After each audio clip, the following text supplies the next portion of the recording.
God bless and good day, my dear friends. Sorry, that took a little bit extra. We're 2 minutes in already, and I was working as quick as possible. Anyway, we know where we're picking up from. One of the streams is always giving a problem. I don't know why it's doing this. First, I started to do Twitch, and Twitch wasn't streaming at all, and now I went to Kick, and Kick keeps failing on me. Um, I I don't know. I don't know why. So, we'll just keep it going. We got to get started. So, 2 minutes in already. Let's go. We are at. Where are we at? Where did it go? Here we go. Picking up today from verse 23 of chapter 37, and we're starting 38. That's the title for today. Let's get started. Here we go.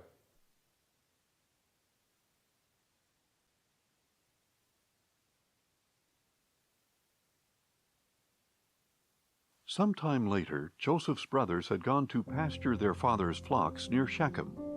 Israel said to him, "Are not your brothers pasturing the flocks at Shechem? Get ready, I am sending you to them." "I am ready," Joseph replied. Then Israel told him, "Go now and see how your brothers and the flocks are faring, and bring word back to me." So he sent him off from the valley of Hebron.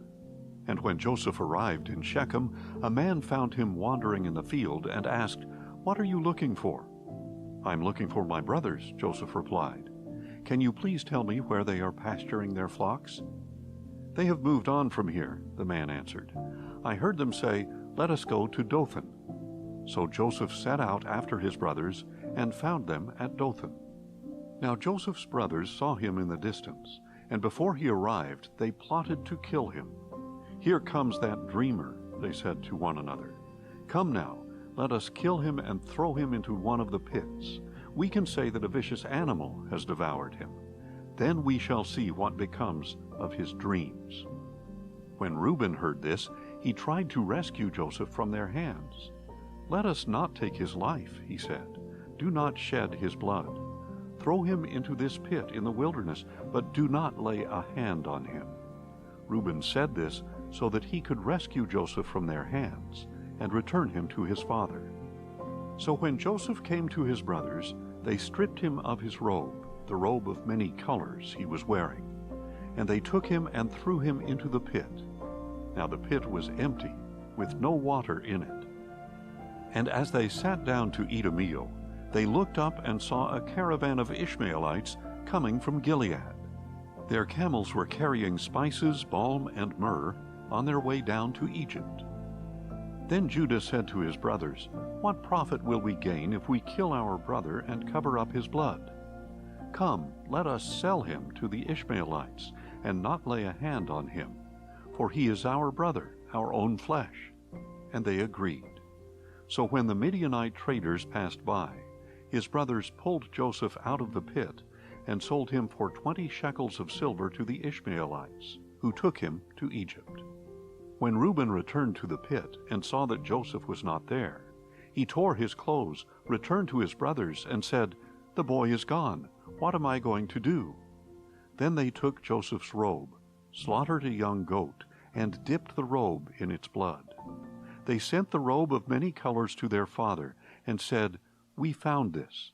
Examine it to see whether it is your son's robe or not." His father recognized it and said, "It is my son's robe. A vicious animal has devoured him. Joseph has surely been torn to pieces." Then Jacob tore his clothes, put sackcloth around his waist, and mourned for his son many days. All his sons and daughters tried to comfort him, but he refused to be comforted. "No," he said, "I will go down to Sheol mourning for my son." So his father wept for him. Meanwhile, the Midianites sold Joseph in Egypt to Potiphar, an officer of Pharaoh and captain of the guard. About that time, Judah left his brothers and settled near a man named Hira, an Adullamite. There Judah saw the daughter of a Canaanite man named Shua, and he took her as a wife and slept with her. So she conceived and gave birth to a son, and Judah named him Again she conceived and gave birth to a son, and she named him Onan. Then she gave birth to another son, and named him Shelah. It was at Kisib that she gave birth to him. Now Judah acquired a wife for his firstborn, and her name was Tamar. But Judah's firstborn, was wicked in the sight of the Lord, so the Lord put him to death. Then Judah said to Onan, "Sleep with your brother's wife, perform your duty as her brother-in-law, and raise up offspring for your brother." But Onan knew that the offspring would not belong to him. So whenever he would sleep with his brother's wife, he would spill his seed on the ground, so that he would not produce offspring for his brother. What he did was wicked in the sight of the Lord, so he put Onan to death as well. Then Judah said to his daughter-in-law Tamar, "Live as a widow in your father's house until my son Shelah grows up." For he thought, "He may die too, like his brothers." So Tamar went to live in her father's house. After a long time, Judah's wife, the daughter of Shua, died. When Judah had finished mourning, he and his friend Hira the Adullamite went up to his sheep shearers at Timnah. When Tamar was told, "Your father-in-law is going up to Timnah to shear his sheep," she removed her widow's garments, covered her face with a veil to disguise herself, and sat at the entrance to Enaim, which is on the way to Timnah. For she saw that although Shelah had grown up, she had not been given to him as a wife. When Judah saw her, he thought she was a prostitute, because she had covered her face. Not realizing that she was his daughter-in-law, he went over to her and said, "Come now, let me sleep with you." "What will you give me for sleeping with you?" she inquired. "I will send you a young goat from my flock," Judah answered. But she replied, "Only if you leave me something as a pledge until you send it." "What pledge should I give you?" he asked. She answered, "Your seal and your cord, and the staff in your hand." So he gave them to her and slept with her, and she became pregnant by him. Then Tamar got up and departed, and she removed her veil and put on her widow's garments again. Now when Judah sent his friend Hira the Adullamite with the young goat to collect the items he had left with the woman, he could not find her.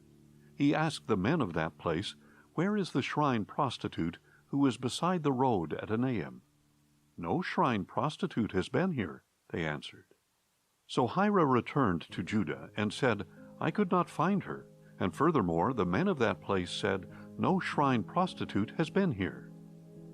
"Let her keep the items," Judah replied. "Otherwise we will become a laughingstock. After all, I did send her this young goat, but you could not find her." About 3 months later, Judah was told, "Your daughter-in-law Tamar has prostituted herself, and now she is pregnant." "Bring her out," Judah replied. "Let her be burned to death." As she was being brought out, Tamar sent a message to her father-in-law. "I am pregnant by the man to whom these items belong." And she added, "Please examine them. Whose seal and cord and staff are these?" Judah recognized the items and said, "She is more righteous than I, since I did not give her to my son Shelah." And he did not have relations with her again. When the time came for Tamar to give birth, there were twins in her womb. And as she was giving birth, one of them put out his hand. So the midwife took a scarlet thread and tied it around his wrist. "This one came out first," she announced. But when he pulled his hand back and his brother came out, she said, "You have broken out first." So he was named Perez. Then his brother came out with the scarlet thread around his wrist, and he was named Zerah. Meanwhile, Joseph had been taken down to Egypt, where an Egyptian named Potiphar, an officer of Pharaoh and captain of the guard, bought him from the Ishmaelites who had taken him there. And the Lord was with Joseph, and he became a successful man, serving in the household of his Egyptian master. When his master saw that the Lord was with him and made him prosper in all he did, Joseph found favor in his sight and became his personal attendant. Potiphar put him in charge of his household and entrusted him with everything he owned. From the time that he put Joseph in charge of his household and all he owned, the Lord blessed the Egyptian's household on account of him. The Lord's blessing was on everything he owned, both in his house and in his field. So Potiphar left all that he owned in Joseph's care. He did not concern himself with anything except the food he ate. Now Joseph was well built and handsome, and after some time his master's wife cast her eyes upon Joseph and said, "Sleep with me." But he refused. "Look," he said to his master's wife, "with me here my master does not concern himself with anything in his house, and he has entrusted everything he owns to my care. No one in this house is greater than I am. He has withheld nothing from me except you, because you are his wife. So how could I do such a great evil and sin against God?" Although Potiphar's wife spoke to Joseph day after day, he refused to go to bed with her or even be near her. One day, however, Joseph went into the house to attend to his work, and not a single household servant was inside. She grabbed Joseph by his cloak and said, "Sleep with me." But leaving his cloak in her hand, he escaped and ran outside. When she saw that he had left his cloak in her hand and had run out of the house, she called her household servants. "Look," she said, "this Hebrew has been brought to us to make sport of us. He came to me so he could sleep with me, but I screamed as loud as I could. When he heard me scream for help, he left his cloak beside me and ran out of the house." So Potiphar's wife kept Joseph's cloak beside her until his master came home. Then she told him the same story. "The Hebrew slave you brought us came to me to make sport of me, but when I screamed for help, he left his cloak beside me and ran out of the house." When his master heard the story his wife told him, saying, "This is what your slave did to me," he burned with anger. So Joseph's master took him and had him thrown into the prison where the king's prisoners were confined. While Joseph was there in the prison, the Lord was with him and extended kindness to him, granting him favor in the eyes of the prison warden. And the warden put all the prisoners under Joseph's care, so that he was responsible for all that was done in the prison. The warden did not concern himself with anything under Joseph's care, because the Lord was with Joseph and gave him success in whatever he did. Sometime later, the king's cupbearer and baker offended their master, the king of Egypt. Pharaoh was angry with his two officers, the chief cupbearer and the chief baker, and imprisoned them in the house of the captain of the guard, the same prison where Joseph was confined. The captain of the guard assigned them to Joseph, and he became their personal attendant. After they had been in custody for some time, both of these men, the Egyptian king's cupbearer and baker, who were being held in the prison, had a dream on the same night, and each dream had its own meaning. When Joseph came to them in the morning, he saw that they were distraught. So he asked the officials of Pharaoh, who were in custody with him in his master's house, "Why are your faces so downcast today?" "We both had dreams," they replied, "but there is no one to interpret them." Then Joseph said to them, "Don't interpretations belong to God? Tell me your dreams." So the chief cupbearer told Joseph his dream. "In my dream there was a vine before me, and on the vine were 3 branches. As it budded, its blossoms opened and its clusters ripened into grapes. Pharaoh's cup was in my hand, and I took the grapes, squeezed them into his cup, and placed the cup in his hand." Joseph replied, "This is the interpretation. The 3 branches are 3 days. Within 3 days, Pharaoh will lift up your head and restore your position. You will put Pharaoh's cup in his hand, just as you did when you were his cupbearer. But when it goes well for you, please remember me and show me kindness by mentioning me to Pharaoh, that he might bring me out of this prison. For I was kidnapped from the land of the Hebrews, and even here I have done nothing for which they should have put me in this dungeon." When the chief baker saw that the interpretation was favorable, he said to Joseph, "I too had a dream. There were 3 baskets of white bread on my head. In the top basket were all sorts of baked goods for Pharaoh, but the birds were eating them out of the basket on my head." Joseph replied, "This is the interpretation. The 3 baskets are 3 days. Within 3 days, Pharaoh will lift off your head and hang you on a tree. Then the birds will eat the flesh of your body. On the 3rd day, which was Pharaoh's birthday, he held a feast for all his officials, and in their presence he lifted up the heads of the chief cupbearer and the chief baker. Pharaoh restored the chief cupbearer to his position, so that he once again placed the cup in Pharaoh's hand. All right, my dear friends, there we go, there we go. All right, I don't know why stuff is taking me a little longer right now, but I'm getting it all set up. Yeah, Twitch is not, or no, so this is Kick. Kick is not wanting to work. YouTube is streaming just fine. Let's see. Okay, gotta update the reader real quick.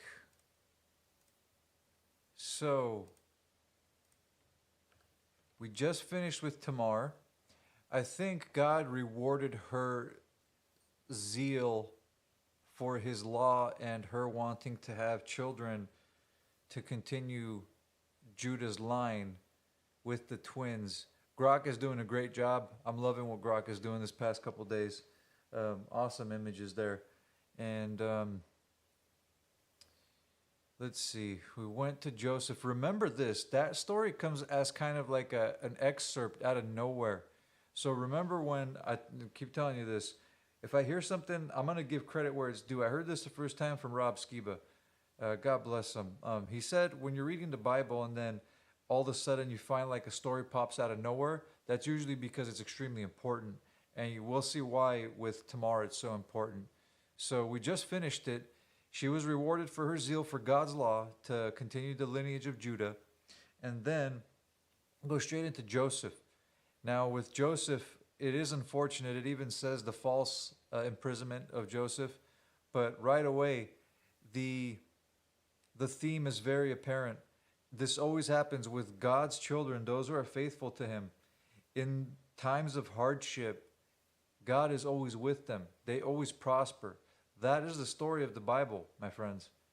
That's a huge part of the story. If not completely, that's a huge part. His children are very few, are very little in number, but they carry such power, such blessing God has given them that whatever comes towards their way, they always prosper, because that is God's power. That's his grace. Just like with Abraham, Abraham went against the king of the world, Nimrod, and one man against the entire world, basically. He ends up being victorious. We got Joseph, who was imprisoned. You have Isaac, who was put against his trials to get his wife. It's always the same story, the few against the many, and the few always prosper, because it's quality over quantity, and God is always with his children. His blessing and his hand is always upon him, his protection. We're going to see that here. Wow, I thought we were done with Judah and Tamar. I guess not. That's chapter 38. Interesting. So I don't know what happened there. Huh. All right. Well, I guess we're going to finish that one tomorrow. And then after that, we go straight into Potiphar's wife. Oh, well, we're going to be halfway in. That's why. Okay. Yeah, there we are, my friends. Those were the big notes I had for today's Bible study. A quick update on me. Today starts, I believe, day 11. I can't even remember. Today's exercise was very difficult. I mean, not very. It was difficult. I had the most insanely vivid and realistic dream. I don't think I've ever dreamt like that before. And I don't feel really any different. Honestly, just tired and fatigued. But when I used to eat, I still felt tired and fatigued. So why not just keep my body healing? You know, that's the whole point right now. It might get a little excessive here and there. I'm having to take a few extra naps, but I really want to reset my thyroid, reset my body. So I'll keep you all updated on that. Day 11. My next milestone is day 12, because the longest fast I've ever done is 12 days, even though there was a break in between. It was 6 days and 6 days, not 12 consecutive. This will be 12.